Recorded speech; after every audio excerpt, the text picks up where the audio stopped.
बिस्मिल्लाहिर्रहमानिर्रहीम। सूरह बकरा आयत नंबर 124 में अल्लाह ताला ने इब्राहीम अलैहिस्सलाम को मुख्तलिफ़ तरीक़े से आज़माया और इब्राहीम अलैहिस्सलाम अपनी आज़माइश में पूरी तरीके से कामयाब हुए तो अल्लाह ने उन्हें इनाम के तौर पर लोगों का पेशवा बनाया। उसी का इस आयत में ज़िक्र है। फ़ाऊज़ु बिल्लाहि मिनश्शैतानिर्रजीम। बिस्मिल्लाहिर्रहमानिर्रहीम। व इज़िब्तला इब्राहीम रब्बुहु बिकलिमातिन फ़अतम्महुन्न। और जब इब्राहीम अलैहिस्सलाम को उनके रब ने मुख्तलिफ़ बातों में आज़माया, फ़अतम्महुन्न, इब्राहीम अलैहिस्सलाम ने उसको पूरा कर दिया। क़ाल इन्नी जाइलुका लिन्नासि इमामा। तो उस वक्त अल्लाह ताला ने फरमाया कि मैं तुम्हें लोगों का पेशवा बनाऊँगा। क़ाल व मिन ज़ुर्रिय्यती, इब्राहीम अलैहिस्सलाम ने कहा और मेरी ज़ुर्रियत में से भी। क़ाल ला यनालु अहदिज़ ज़ालिमीन, अल्लाह ने फरमाया कि मेरी नबूवत ज़ालिमीन को हासिल नहीं होगी, मेरी नबूवत इनकार करने वालों को नहीं मिलेगी। जिस वक्त अल्लाह ताला ने इब्राहीम अलैहिस्सलाम का इम्तिहान लिया चंद बातों में, तो इब्राहीम अलैहिस्सलाम ने उसको बहुत ही खुश उसलूबी के साथ पूरा किया। अल्लाह ने फरमाया इनाम के तौर पर मैं तुम्हें नबूवत दे करके लोगों का पेशवा बनाऊंगा।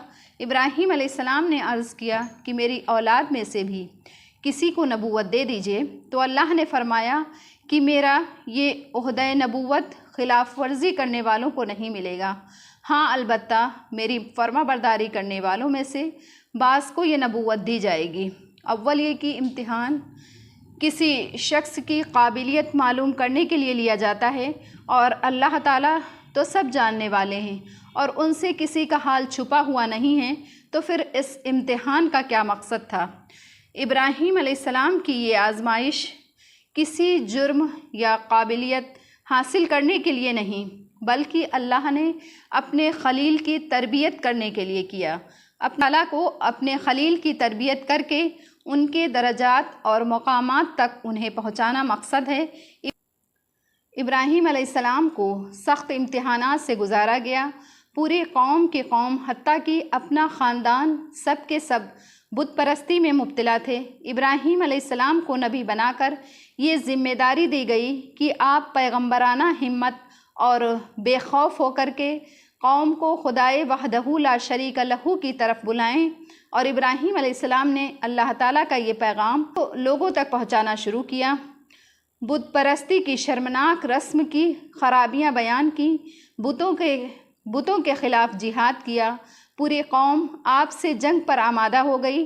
बादशाह नमरूद और उसकी कौम ने आपको आग में डालकर ज़िंदा जला देने का फ़ैसला किया। अल्लाह के खलील ने अपने मौला की रज़ामंदी के लिए सब आज़माइशों पर राज़ी हो करके अपने को आग में डालने के लिए पेश कर दिया।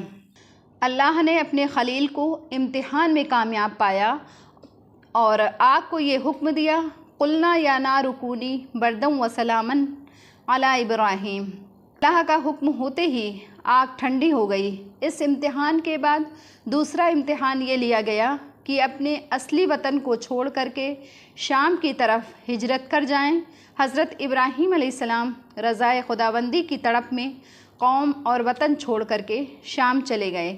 शाम में पहुंचकर क़याम किया ही था कि अल्लाह ताला का हुक्म फिर से आ गया कि बीबी हाजरा और उनके बच्चे हज़रत इस्माईल अलैहिस्सलाम को साथ लेकर यहाँ से भी कूच करें।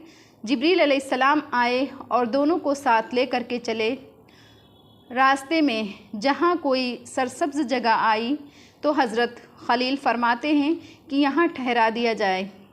जिब्रील अलैहिस्सलाम फरमाते हैं कि यहाँ का हुक्म नहीं है, आगे है। जब वो चटियल मैदान और गर्म रेगिस्तान आ जाता है, जहाँ आगे किसी वक्त बैतुल्लाह की तामीर और शहर मक्का की बस्ती बसाना था अल्लाह ताला को, इस रेगिस्तान में आपको उतार दिया जाता है। अल्लाह के खलील अपने परवरदिगार की मोहब्बत में इस चटियल मैदान में बीवी को लेकर ठहर जाते हैं। लेकिन ये इम्तिहान इसी पर ख़त्म नहीं होता, बल्कि अब हज़रत इब्राहीम अलैहिस्सलाम को ये हुक्म मिलता है कि बीवी और बच्चे को यहीं छोड़ दें اور خود ملک شام واپس ہو جائیں۔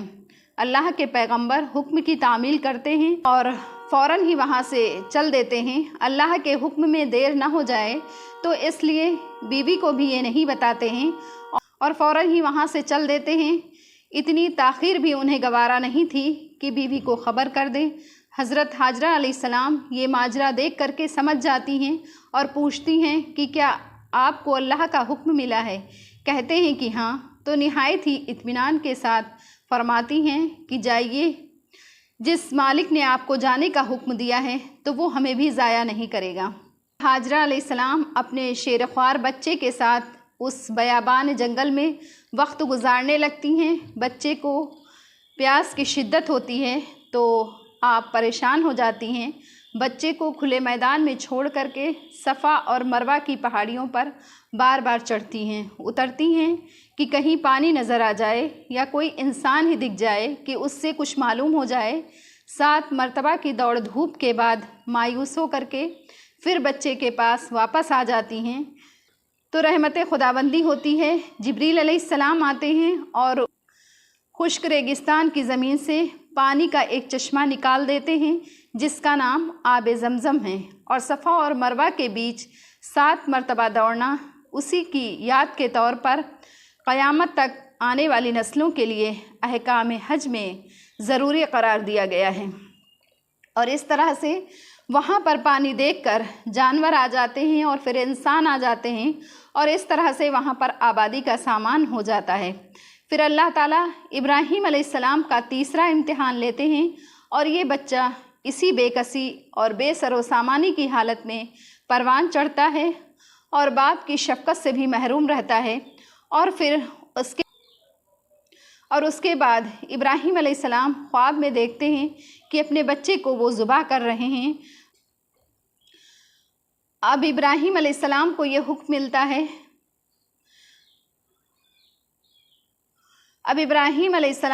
حکم ملتا ہے کہ بچے کو اپنے ہاتھ سے ذبح کر دو۔ اور یہ واقعہ ہر مسلمان جانتا ہے کہ حضرت ابراہیم علیہ السلام صاحبزادے کو ذبح کرنے کے لیے مینا کے جنگل میں تشریف لے گئے اور اللہ کے حکم کی تعمیل کی، مگر اللہ کا مقصد بچے کو ذبح کرانا نہیں تھا بلکہ شفیق باپ کا امتحان کرنا تھا۔ تو اللہ تعالیٰ نے جنت سے اس کا فدیہ نازل فرما کر کے اس کی قربانی کا حکم دے دیا۔ سنت ابراہیمی آنے والی دنیا کے لیے سنت بن گئی۔ یہ کڑے اور سخت امتحانات تھے جن میں حضرت خلیل اللہ علیہ السلام کو گزارا گیا، اور وہ ان امتحانات میں کامیاب ہوئے تو اللہ نے ان کو انعام کے طور پر لوگوں کا پیشوا بنا دیا، لوگوں کا مقتدی بنایا۔ صدق اللہ العلی العظیم۔